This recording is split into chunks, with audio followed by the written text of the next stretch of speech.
खबर मध्य प्रदेश से है, जहां उज्जैन के श्रावण मास में बड़ी संख्या में आने वाले श्रद्धालुओं के लिए सुगम दर्शन व्यवस्था और बाबा महाकाल की सवारियों को सुव्यवस्थित आयोजन के लिए संकुल भवन में बैठक आयोजित की गई। बैठक में कलेक्टर नीरज कुमार सिंह ने कहा कि पिछले वर्षों में निकाली गई बाबा महाकाल की सवारियों के अनुभव के आधार पर आवश्यक सुधारों को लागू करने के लिए बेहतर कार्य योजना बनाई जाए। बैठक में पुलिस अधीक्षक प्रदीप शर्मा, श्री महाकालेश्वर प्रबंध समिति के सदस्य, सीईओ, जिला पंचायत और प्रशासक, महाकालेश्वर मंदिर मृणाल मीणा, सीईओ, उच्च न्यायालय इंदौर के आदेश पर धार की विवादित ऐतिहासिक भोजशाला में किए जा रहे सर्वे का आज 65वां दिन है। 64 दिन के लंबे इंतजार के बाद आज हैदराबाद से आई जीपीआर मशीन भोजशाला पहुंची। इसके साथ ही 4 एक्सपर्ट भी मशीन को ऑपरेट करने पहुंचे। जीपीआर मशीन के माध्यम से भोजशाला के गर्भ में छुपे राज का खुलासा होगा। साथ ही सर्वे के कार्य को गति मिलेगी। वर्तमान में भोजशाला के गर्भगृह के अलावा दक्षिण एवं उत्तरी भाग में उत्खनन का कार्य जारी है। गर्भगृह से 2 पिल्लर निकले हैं, जिन्हें एएसआई टीम ने सुरक्षित रखा है। एएसआई को 4 जुलाई से पूर्व अपनी सर्वे रिपोर्ट उच्च न्यायालय इंदौर को सौंपना है। बता दें कि भोजशाला में एएसआई टीम द्वारा किए जा रहे उत्खनन को लेकर मुस्लिम समुदाय में रोष देखा गया। शुक्रवार को मुस्लिम समाज ने भोजशाला में होने वाली नमाज के दौरान काली पट्टी बांधकर अपना विरोध जताया। मुस्लिम समुदाय का आरोप है कि एएसआई सर्वोच्च न्यायालय के आदेश का उल्लंघन कर रही है। धार से सुरेश तिवारी की रिपोर्ट। आज सर्वे का 65वां दिन है।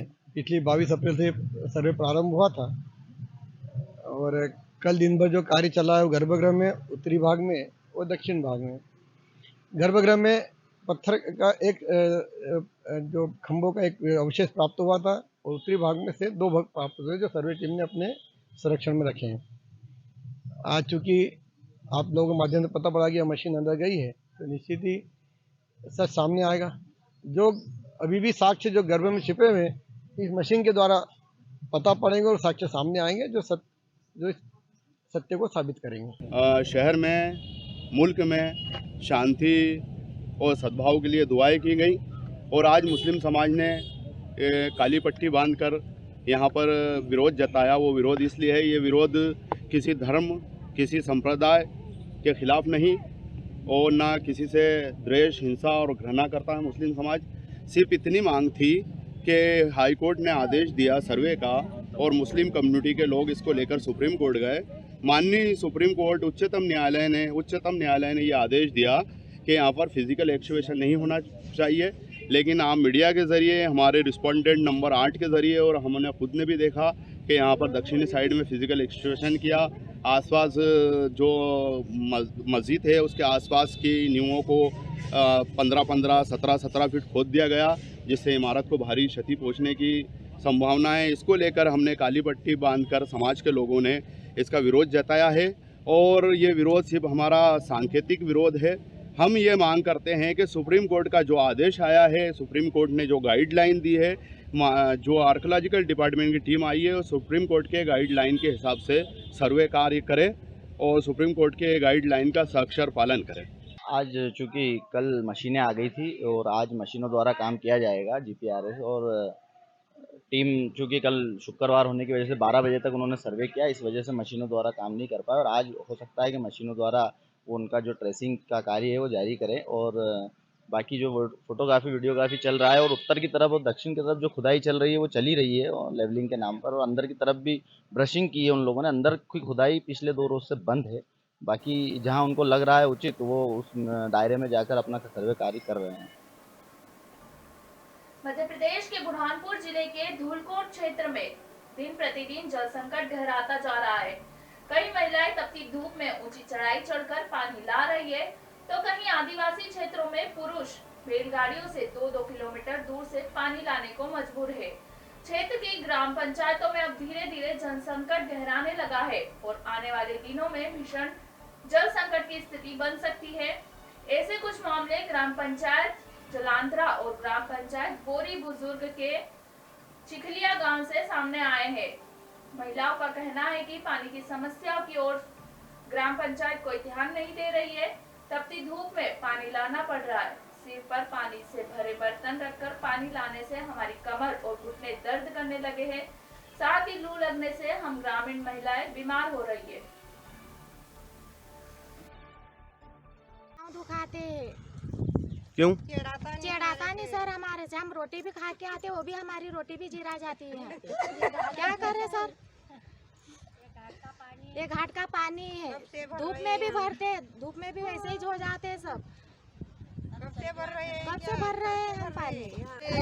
पानी नहीं मिलता, ये घाट कैसे चढ़ते, ये भली बाया कैसे चढ़ेगी घाट?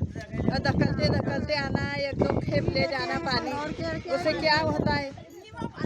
तो यहाँ पर ट्यूबवेल कहाँ पर किया सरपंच ने? सरपंच ने ट्यूबवेल उधर करवाए, दूर उधर और आठे फाले में करवाए। हमको तो पानी होना कब है, पानी ट्यूबवेल लगा दो और पानी हमको तो दो, हमको तो पानी की मौसम है। घाट हमारे से चढ़ाता नहीं है, घाट में तो हमारा दम फूक हो जाता है ना, सब बैठ जाना और भाई भेड़े उतार के बैठ जाना, कुप्पे उतार के बैठ जाना, जो चढ़ना घाट। ये परेशानी कितने दिनों से हो रही है आपको? ये बहुत दिनों से है, बहुत दिन से है ये परेशानी। कोई नहीं हमारी सुनता, कोई नहीं सुनता है। सब आते हैं तो सब घुटमुट ले जाते हैं ना, कोई नहीं सुनता। आती है गाड़ी तो और 2-3 किलोमीटर से गाड़ी आती है और शाम सुबह कम से कम 20-25 गाड़ी रोज आती है और निःशुल्क की सेवा चल रही है भगवान की कृपा से। यहाँ पर माता पीते हैं, सब परिवार पीते हैं, तो इसलिए मैं बीच खेत में पाइपलाइन निकाला, उससे बीच खेत में जा रही गाड़ी तो दिक्कत पड़ रही है थोड़ी। तो मैं ऐसा सोच रहा कि रोड पे आ जाए, पाइपलाइन हो जाए, थोड़ी सेवा आ जाए, सरकार तरफ से मदद मिल जाए तो बहुत बहुत धन्यवाद होगी आपकी। और इसीलिए हमने सोचा है कि भाई देखो बेल माल ढोर सब प्यासे रहते हैं, तो इसलिए मैंने बीच में गाड़ी जा रही तो कुछ सेवा मिल जाए करके मैंने इनसे बात की नवल भैया से, तो भैया ने आपको बुलाया। ये मानव सेवा आपके द्वारा निःशुल्क की जा रही है? हाँ, निःशुल्क सेवा कर रहे हूँ मैं। जितना पानी भगवान की कृपा से मिल रहा है, जलदेवी माँ की कृपा से, तो वो मैं सब दूर दे रहा हूँ। जब तक पानी है जब तक ले जाओ भाई। धूप में गाड़ी लाना, पानी नहीं मिलता है, वो खेत में अंदर जाना पड़ता है। वहाँ भी बारिश के टाइम में भी अंदर खेत में गाड़ी नहीं जाएगा तो रोड पर पानी होना। एक बिहारी महाराज वो पानी दे रहा है, उसको व्यवस्था कर देना। उज्जैन के भैरवगढ़ थाना क्षेत्र के ग्राम नईखेड़ी में एक खेत पर युवक की लाश मिलने के बाद हड़कंप मच गया। थाना प्रभारी जगदीश गोयल ने बताया कि आज सुबह 9 बजे सूचना मिली कि नईखेड़ी के एक खेत में युवक की लाश पड़ी हुई है। सूचना मिलने के बाद पुलिस टीम मौके पर पहुंची। मृतक के सिर पर चोट के निशान मिले हैं, जिसे पुलिस हत्या का मामला मान रही है। मृतक की शिनाख्त भरत परमार के रूप में हुई है। वहीं एडिशनल एसपी जयंत राठौर ने बताया कि रात में विवाद के बाद सिर पर वार कर उसकी हत्या की गई है। पुलिस ने शव को पोस्टमार्टम के लिए अस्पताल भेजा और आरोपियों की तलाश जुट गई है। सुनील पिता भरत परमार, उम्र 22 साल है, नईखेड़ी का रहने वाला है, नईखेड़ी रेलवे स्टेशन पर। इसकी डेड बॉडी वहाँ खेत पर मिली थी, उसको लेके पीएम के लिए यहाँ पर आए। देख के क्या लगता है सर कि कैसे क्या मृत्यु होगी? कुछ अभी पीएम रिपोर्ट पीएम होगा, उसके बाद स्पष्ट होगा। ये नईखेड़ी रेलवे स्टेशन के रहने वाले, पिता का नाम भरत सिंह है। ये कल शाम को गए थे 8 बजे, 15-20 मिनट का केक है, तो फिर वापस नहीं लौटे। तो आप लोगों को कैसे क्या मालूम पड़ा, कहाँ पे मिलेगी? सुबह हमारे को सूचना मिली है कि यहाँ पे है, पड़े हैं। कहाँ पे क्या है? सिलोदा रावल में खेत पे पड़े हैं। कैसी अवस्था में मिलेगी यहाँ पे? मृत अवस्था में।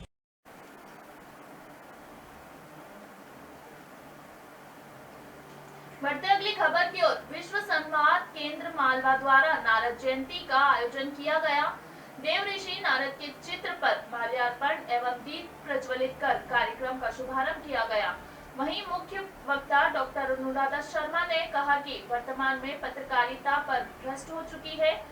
ऐसे समय में देव ऋषि नारद के आदर्श और उनके नैतिक मूल्यों की प्रासंगिकता लोकहित की निमित्त हम सबके लिए स्मरणीय, विचारणीय, प्रेरणादायी है। जिस प्रकार देव ऋषि नारद को कुछ विसंगतियों के चलते बदनाम कर उनकी छवि को धूमिल करने का प्रयास किया गया। कार्यक्रम की अध्यक्षता कर रहे वरिष्ठ पत्रकार राजेश शर्मा ने देव ऋषि नारद जी को याद करते हुए कहा कि आज से करीब 200 वर्ष पूर्व देव ऋषि नारद जयंती पर ही हिंदी समाचार पत्र का उदय हुआ था। इस आयोजन में विश्व प्रसिद्ध हास्य कवि संदीप शर्मा, साहित्यकार डॉक्टर रमन द्विवेदी, विश्व संवाद केंद्र मालवा के समस्त पदाधिकारी, पत्रकार उपस्थित रहे। धार से सूरज तिवारी की रिपोर्ट।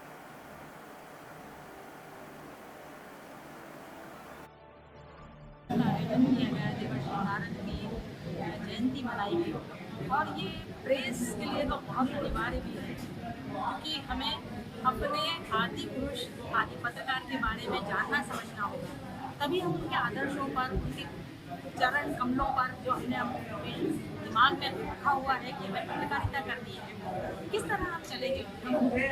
हमें ये देखना है कि उस समय की पत्रकारिता, जब हम कहते हैं कि देवर्षि नारद की पत्रकारिता है जो आदि पत्रकार माने जा रहे हैं, उस समय की पत्रकारिता में और आज पत्रकारिता का जो रिश्ता है उसमें जो अंतर आ रहा है, उसमें एक जो पत्रकारिता के जो मूल्य हैं वो धीरे धीरे कहीं खो रहे हैं। उन मूल्यों को लेकर हमारे मीडिया कर्मियों को मुख्य रूप से काम करने की आवश्यकता है। सत्यनिष्ठता, वस्तुनिष्ठता, निष्पक्षता, ये तो पत्रकारिता के मूलभूत सिद्धांत हैं जिन्हें पालन करना ही होगा। पर सबसे आवश्यक हमारे लिए जो है वो है लोक कल्याण की भावना, हमारे समाज कल्याण की भावना। हम हमारे देश में ये सबसे महत्वपूर्ण पायदान पर होता है कि हमें हर काम करना है। अब जो भी व्यक्ति जो मीडिया कर्मी नहीं भी है, जो अपना काम कर रहा है, उसके लिए भी आवश्यक है कि वो लोक कल्याण, लोक हित को सबसे पहले नंबर पर रखे।